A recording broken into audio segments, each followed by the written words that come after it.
आज मौसम बड़ा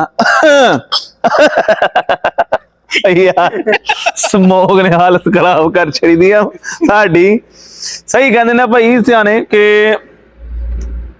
चोर नूं नहीं ओदी मां नूं मारो।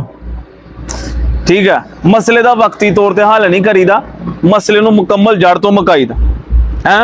अभी गल करने कि मां खाए ते पुत्र रज जाए, पुत्र खाए ते मां का ढिड भर जाए। ये इमोशनली ठीक ना, लेकिन प्रैक्टिकली ठीक नहीं। की ख्याल है जी? अमली तौर पर कोई वजूद नहीं इन्हां गल्लां दा। उस तरह ही सानू लगता कि समोग का हल सानू हुण अमली तौर पर करने पैना। अबा जी कहते हैं कि नेड़े का फायदा देखने तो पहले दूर का नुकसान सोचीदा।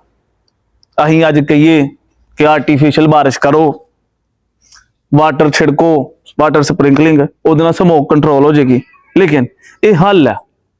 हुण देखो ना, समोग हर साल साडे बूहे खड़कांदा।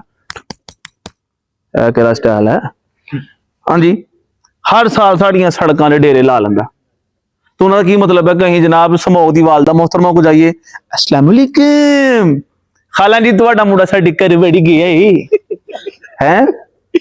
खाला ने तो यही कहना कि जनाब तुसीं अपने बूहे बंद रखो। तो सही कहती, सानू अपना जनाब बंदोबस्त आप करने पैना, अपने हिफाजती इकदामात आप करने पैने। हुण जो हालात ने काबू तो बाहर हो गए। सच्ची गल है, तुसीं किते हस्पतालां च जाओ ते हालात खराब ने। खांसी होण डी है, ते खांसी भी अजीब, हर बंदे दी अपनी खांसी है। लेडीज खांसी ये पता नहीं केड़ी खांसी है। ओहो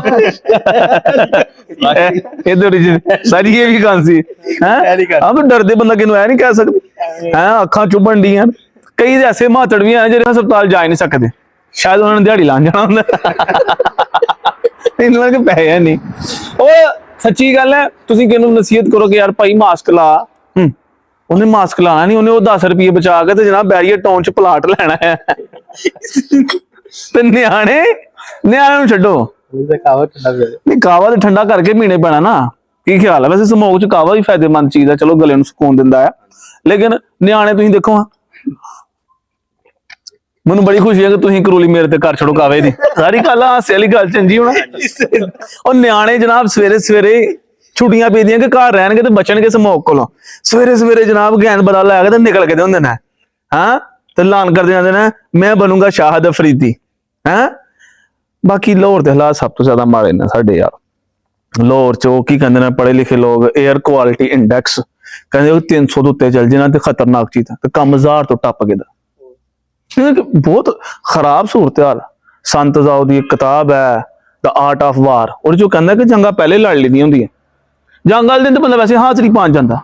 सानू सारिਆਂ ਨੂੰ पता कि समोग हर साल आती है। हैं समोग होगी कि फुफी की कुड़ी हो गई है, मैं आंदी है, नहीं हर साल समोग आती है। लेकिन वही गल, वो पिछे जी एक बड़ा प्यारा क्लिप चलता पाया कि धुआं घूमदा है, इधरों धुआं उधर जा रहा, तो उधरों निके होंदे रहे ना, तो फूकनियां नाल अग बालदियां रही घर दे, बैठे होना, तो जिदे नाल धुआं जाना तो कहना तेरी बुढ़ी ने तेरे नाल बड़ा प्यार करना। लेकिन समोग वाला धुआं किसी ना प्यार नहीं करता। एक गाना गाते रहे हैं, धुआं उधर जा माई दे पकौड़े खा। उन्हें समोग वाला धुआं भी पता नहीं केड़ी माई दे पकौड़े खांदा। ये साडा कि किसी का सानू की पता, लेकिन ये भी बिन बुलाया मेहमान है, जिदे घर आ गया उन्हें रोटी खिलानी है, ऐसा है कि नहीं। सो गल हुण वध गई दी है। तुसीं जुगत सुनी होगी, एक बंदा ही तो रोन डिया, कि उन्होंने पूछा कि तू रोन क्यों डिया? कहंदा यार धुंध ही कोई साला चपेड़ा मार के चल गया, पता नहीं कौन ही सानू जवाब समोग च कोई चपेड़ा मार जे, इतिहास जरूरी है।